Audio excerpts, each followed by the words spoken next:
I'm going to give you some basic information on fair transformational technique that you can use for explanation, as an explanation for yourself or your clients.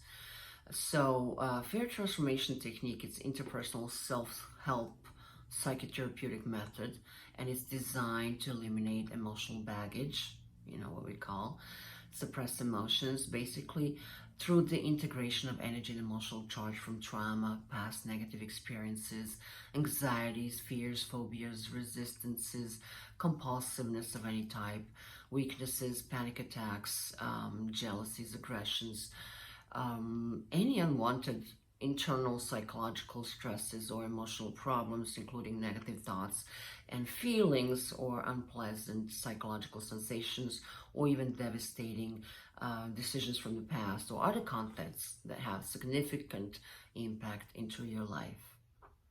So FAIR is abbreviation for Free, Authentic, Integration, Release.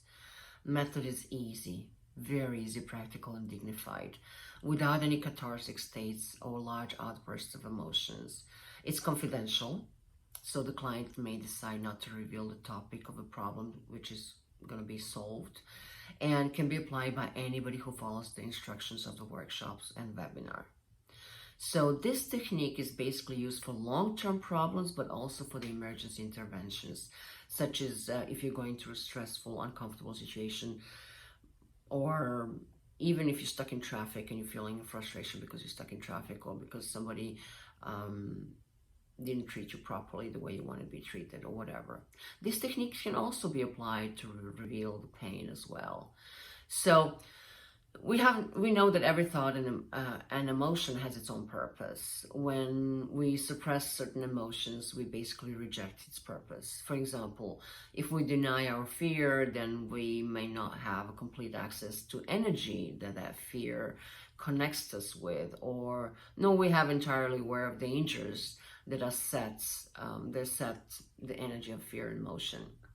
So repressed aspects often include emotions of desires, especially those that we might consider embarrassing or disturbing, that we're not even aware of.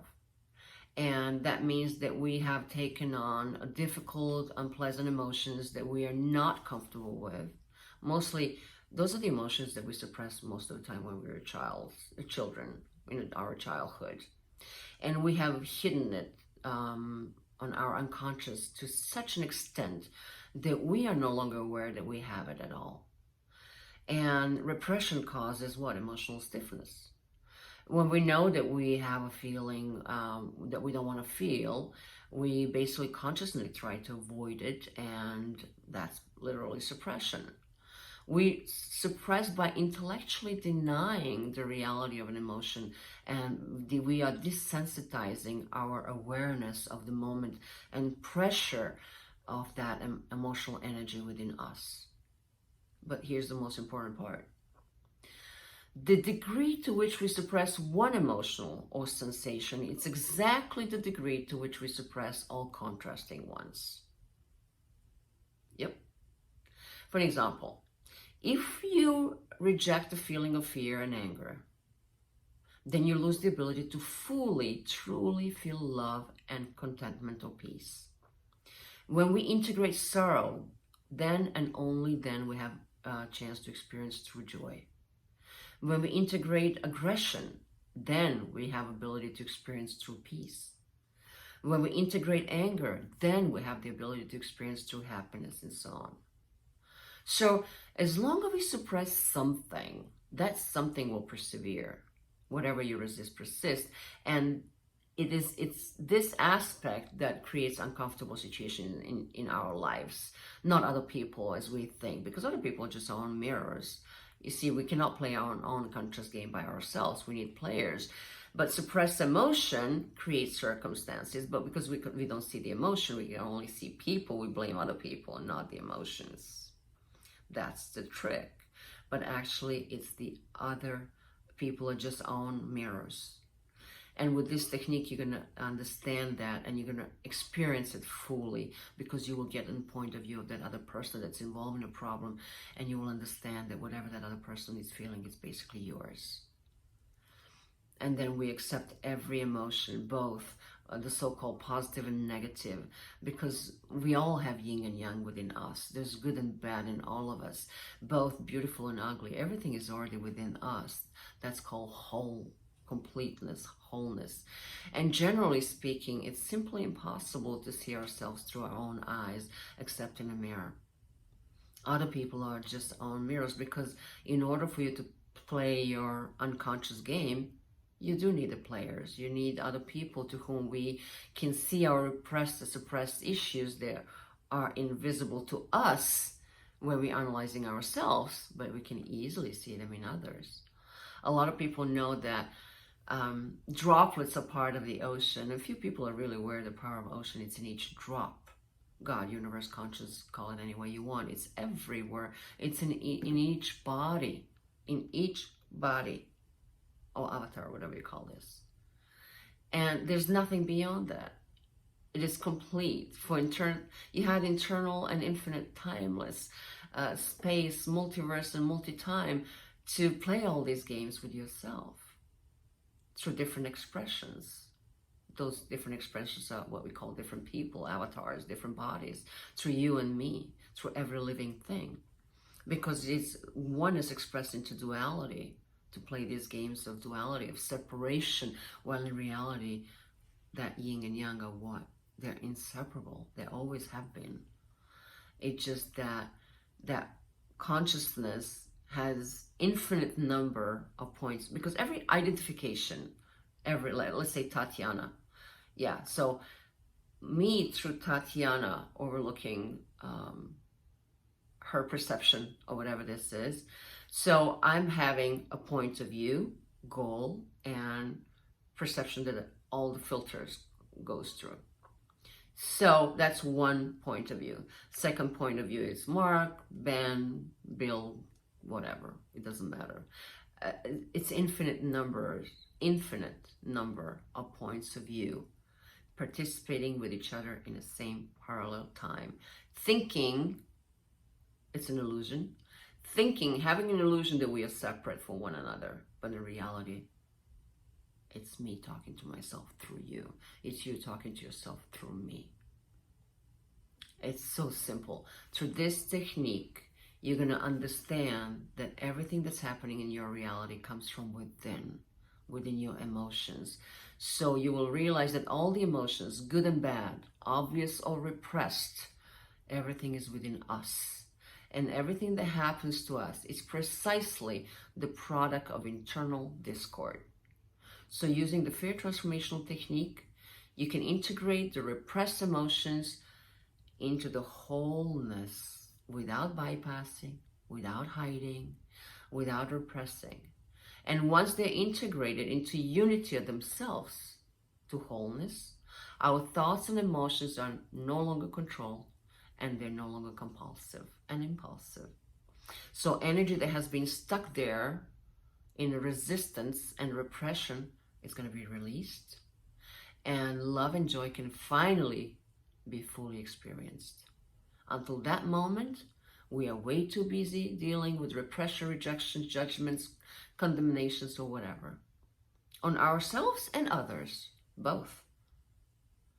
So this technique is very fast in comparison to the classical psychotherapy and gives good results in eliminating even phobias or other emotional problems. Basically, the whole process consists of integration of the repressed emotions that we resisted, suppressed, and released when we were given our lives, and the stuff that pops up when you least need it, when you least expect it. Because why? It wants to be integrated with the wholeness, with us, but we don't let it. No, because why? Culturally, I'm conditioned that I'm nice, sweet, and adorable, so I'm not supposed to be aggressive, pathetic, lunatic, whatever. And I don't let that emotion be integrated with the wholeness.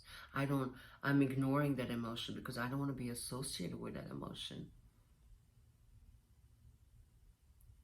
You see?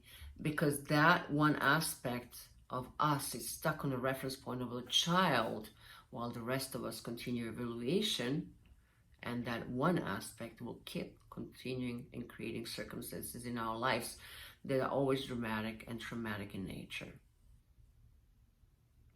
So remember, it's not other people who create circumstances in your lives, it's a suppressed emotion that does it. Other people are just playing the role because they have the complementary games, unconscious games. They're also fulfilling their stories as well, because those are just stories. And nothing has any meaning but the meaning we give it anyway. And stories are what? Excuses. Excuses for not integration. And that's why they're repetitive. And that's why they're going in a vicious cycle over and over again. And they will go forever until you integrate them. So the sooner you learn this technique, the better for you. Because then you'll be free. You won't be running in a vicious cycle or circle, whatever that is. Understanding that we never ever have a relationship with other people. We only have a relationship with our constructs and projections about these other people.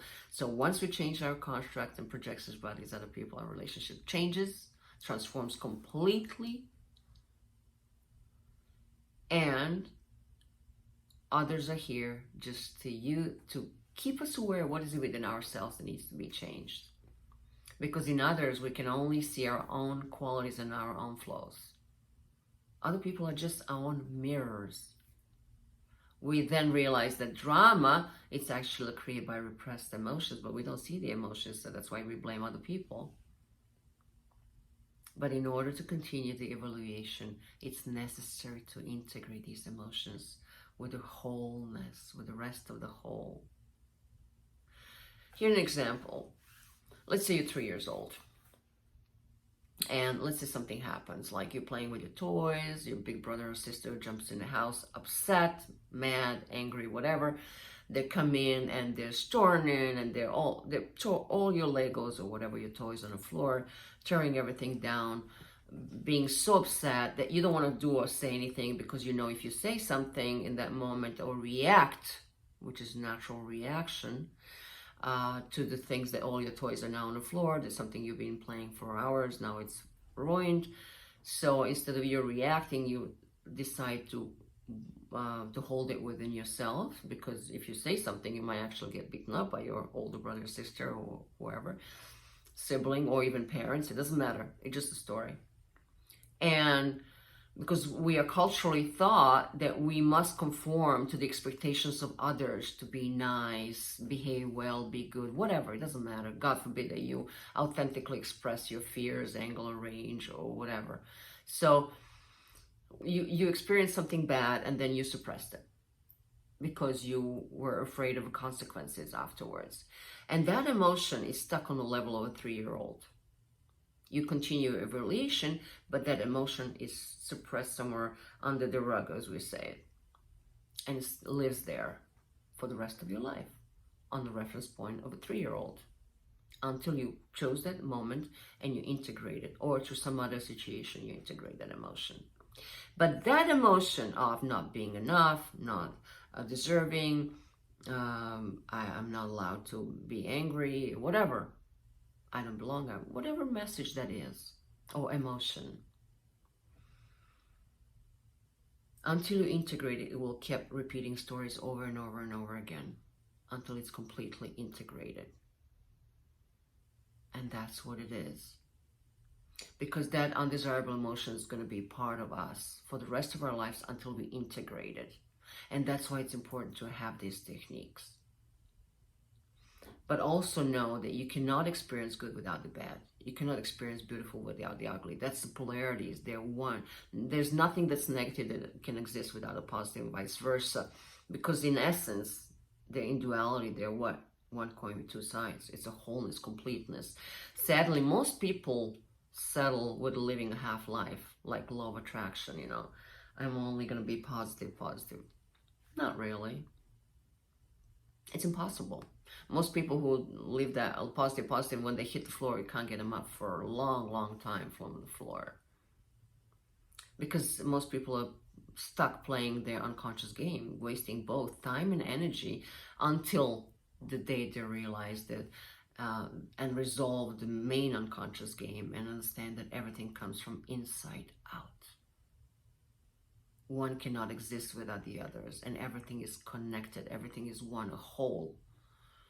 That repressed emotion, that aspect of you that comes up as a conflict situation causes you to behave like a child, throwing a tantrum, becoming hysterical, withdrawing, whatever. You act in a frame point of a 3-year-old. I'm not going to say you, but you, how many friends do you have who act like a 3-year-old or 5-year-old when it's least needed or expected? Why? Whenever the original decision or emotions were suppressed. That's when it happened. I remember the all empirical sentence, give me the child at the age of 7, I'll show you the man. Ottoman Empire and Church used to use that sentence. Because why? Children accumulate everything when they're seed up to the age of 7. The epigenetic shapes them, and then after that, they shape their epigenetics. It's interesting. Why? It's like yin and yang. You and your epigenetic, observe and observed, same thing really. They create what? Whole. It's a completeness. This is a time of awakening. This is a time, Corona time, it's a crown. Time of real. Enlightening. Because it's not enough just to wake up on a cognitive level. It's important to open up our hearts. Once you open up our hearts, then we are going to be enlightened. And that's just why we're using this technique. Just be aware that it comes from within. Nothing comes from the side. Everything comes from within. And these repressed emotions are most of the time a reference point of a child. A lot of other philosophers have been talking about this. They explain in the books of Hinduism, Zen, Buddhism, Jung, Gurdjieff, Slavinsky. They all study this subject in detail. Repression does not stop at the age of 7, of course. We continue throughout the life, accumulating emotions that we don't want to deal with due to cultural and moral conditioning. Being that people tend to want to see themselves as the best possible light, they do not want to associate themselves with the negative. And these repressed emotions continue to create circumstances in our lives in order to get a new chance for integration within the wholeness, with the rest of us. And that's why situations arise where we express ourselves impulsively, compulsively by automatism. The outbreak happens each time we have an episode, or when we have a strong reaction that we cannot control, yet we don't know why we have to behave that way. The scenario is the same throughout our life, only people involved are changing. Same drama, different acting crew, changing the same patterns. In essence, every time we lose control over ourselves, when we do things without a clear reason, and we don't know why these strong emotions came from, we are in the grips of the unconscious or repressed emotion. So the best explained law, it's a Lenz law in electrical engineering that states that every phenomenon in nature opposes itself from the cause of its origin. So that's what it is. We forget or suppress these threatening, unpleasant experiences in the way to protect ourselves and our self-image. So in this way, in psychology, it's called like a defense mechanism. So our brain simply loses the ability to access, literally, to process because of anxiety caused by situation interferes with its usual way of sorting information. It doesn't matter if it's repressed or suppressed, the elements remain intact and emotionally charged. And that charge continues to create recurring negative circumstances in our lives, dramas to continue to extend and influence us on demanding integration. If we do not integrate repressed and suppressed emotions, these buried aspects can ruin our lives. And in the deepest level of existence, everything is one. From oneness comes the decision to achieve any goal. Once you realize that goal or you satisfy that desire or decision disappears into a source again, to void. But the problem arises when we encounter an obstacle in the realization of that decision that you wanted to solve. So you end up causing a new devastating decision. So you have two decisions: original one, I want to accomplish certain things, and then the devastating decision or limiting belief that's accompanied by repressed or suppressed emotion. So that devastating decision takes mental energy and emotional mass. And that can be through images, emotions, sounds, tastes, smells, bodily sensations, conclusions, justifications, losses, gains, beliefs, fantasies, and identifications. But as we remove the mental mass during the process, then they become to disappear, being integrated to oneness, timeless and infinite, because they are one. And then when you're in that state, at the end of the process, you will experience that, you will literally experience the place of oneness, literally, where boundaries and limitations are, they basically become to melt until they become one as they were before the existence. So everything that you were suppressing and holding on will be integrated to that wholeness, in that oneness. So what happens is that after integration, you can still experience these emotions, but in a way that is proportional to the situation. It will no longer be impulsive, compulsive, explosive, or automated. So then and only then you will have a control of your emotions, as opposed to the emotional outburst that typical controls our lives. And so one more thing, why is this technique different than anything else, is one, it's very efficient and fast comparison to the clinical psychology. So something that's bothering you for years, you can solve in like an hour or two. TEHNIKE is extremely easy to learn and can be applied to almost anybody who follows the process. And during the session, the key contexts are presented, and there's not really much storytelling. It's a questioning and asking specific questions and writing the answers from the client until the complete energy and emotional charge is integrated completely. Who are the participants for this technology? Basically, you have people who will come to you as alternative to traditional therapy. So this technique is ideal for people who are looking for like alternative to traditional therapy and who wants to save time and serious money on years of therapy sessions to neutralize their main issues and experiences and improvement in their perception of reality and overall feeling state. Then you have people who want to become fair practitioners. That's basically professional opportunity. So they can get a fair certificate for being a practitioner, and by utilizing these transformational tools, they can contribute to the well-being of others and also provide a sustainable income for themselves. Also, it's an additional technique for professionals. It's a complementary technique basically for psychotherapists, psychoanalysts, psychologists, coaches, personal trainers, or people who are interested in adding an efficient method to their practice. And of course, there's opportunity for you to become a coach. Basically, once you become fair transformational technique coach, first you have to become practitioner, and then you have to do over 100 treatments on yourself and others to become a trainer. And then you can train and teach other people this technique for monetary compensation and certify other people in this technique as well. Because think about it, there's no living person without suppressed emotion, and this is the easiest and the most practical technique out there that anyone who can read, write, and follow directions can apply and solve any personal problems. So what's going to happen after each treatment? You're going to get an additional energy because you're going to release through integration of repressed emotions, beliefs, goals, intentions. Suppression of emotions takes away a lot of energy.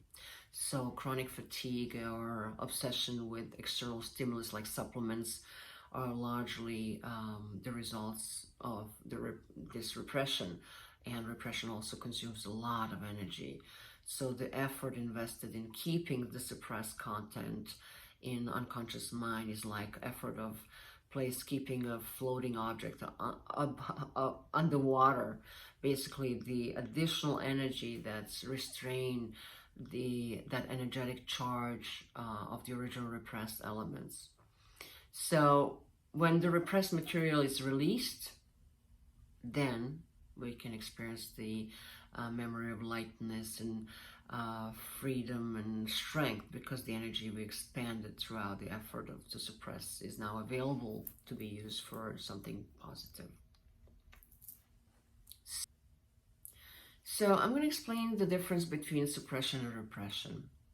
Suppression is basically the conscious choice not to engage in particular thought, feeling, or action, like not to indulge. This means that we are aware of feelings or thoughts, but we consciously decide not to dwell on it internally by continuing to talk about it, or not to express it externally, or acting out as in the way or that we usually suffer because it's inappropriate to act on an impulse in relationship to situation because of the time of constraints. For example, I simply cannot deal with this right now, and then I decide to suppress it.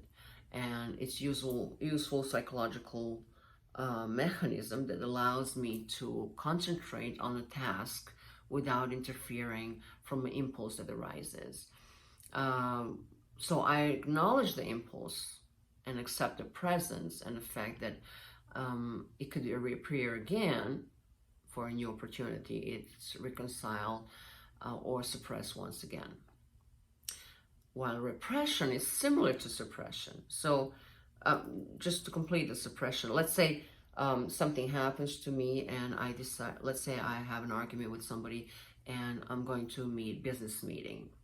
So I consciously suppress the anger that I have towards that other person that I had an argument with while entering the meeting and presenting myself as a sane, calm, or whatever. So I'm consciously suppressing it. Repression is similar to suppression in that thought or feeling or emotion is not expressed. But in repression, we basically deny that that element exists at all. So the repressed element could enter our consciousness or then be rejected, banned, or blocked, or whatever, as it is judged to potentially impair our psychological stability of self-image.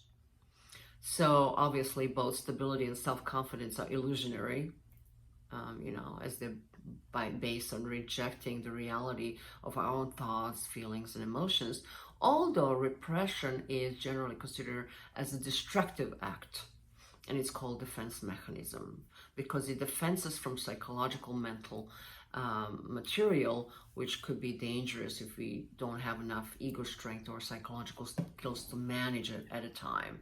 So as long as the repressed materials, it's in a shadow, it's projected onto the people and situation in our life. So repression distorts not only our observations and perceptions, but also memories of the past and expectations of the future.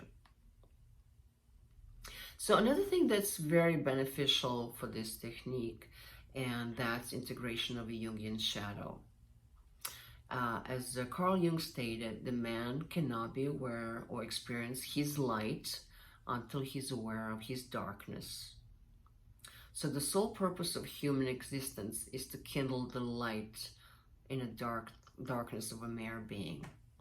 So some of the elements we can integrate with these techniques, what we call in Jungian psychology, shadow, id, aspect of shadow, or archetype.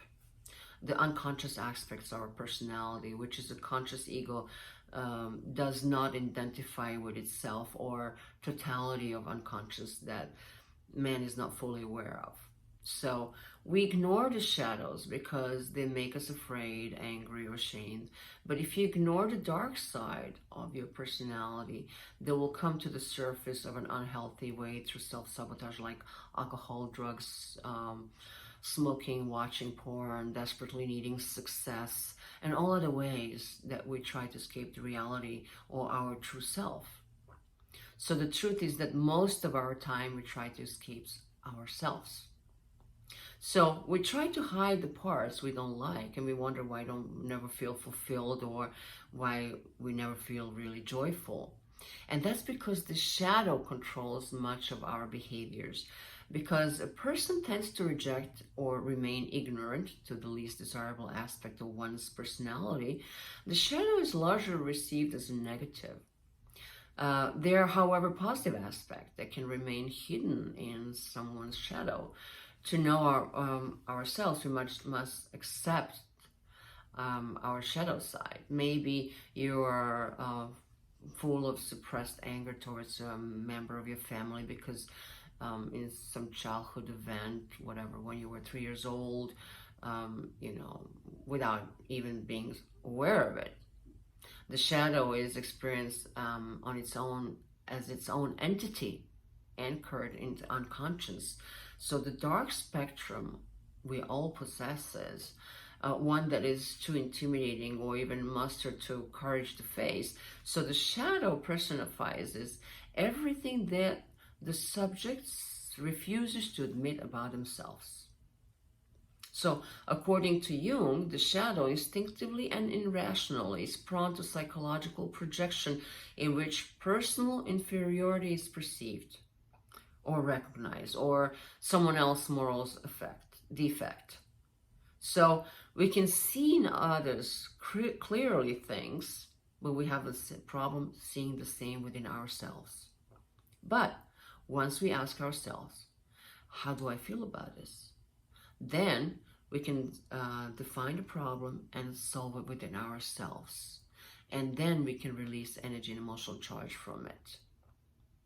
If an individual ever tries to see his or her shadow, will quickly become aware or often ashamed of those contexts and impulses, and will refuse to see them in ourselves, but we can easily see them in everybody else, such as egoism, mental laziness, unrealistic fantasies, schemes, conspiracies, chit-chatting, unspeakable love for money or property, whatever. So whatever we do not bring to consciousness in our life, it will appear as destiny. That's what Jung stated. So this explains the self-destructive behaviors that many individuals struggle with and are unable to control despite the consciousness knowledge they may have about it. So I'm going to go in the next videos step by step how actually to do this treatment and what's needed to information to give to a client before you even start with the process. But I will ask you now kindly if you can write down your comments below, and also please click the subscribe button if you like this video or any other that you can find on my YouTube channel. But the idea is to have as many people awaken themselves, and also to have you, literally to have you be an angel of transformation. Transform first your life and then everybody else's life around you. That's the point. That's why the corona is here. It's a crown. It's a time of awakening. But it's not just enough to awaken on a cognitive level, intellectually. We need to open up our hearts. And this technique, fair transformational technique, is the easiest way. It's easiest way to integrate all the suppressed and repressed emotions, contents, and things that we carry with us everywhere we go. And we don't really need it. And that's where you come in a picture. You, me. This is not really about you and me. This is bigger than both of us. Because it's all about you. You within me, me within you. Same thing, really. So now it's time to integrate everything that has been suppressed for centuries and centuries. Now it's time to awaken, completely awaken, and to be enlightened. Illusion created illusion to figure out who it is. That's all that's needed. One technique can transform a whole world. It starts from you and it starts from me. And now it's our time to awaken, to live full potential, and whatever's blocking us, you applying this technique hour to hour later, you're free from any major issue in life. So now it's your time. Drop me a note in a box, in my personal inbox, and let me know how do you see yourself involved in this, because it's your move now, and I'm here for you. Thank you.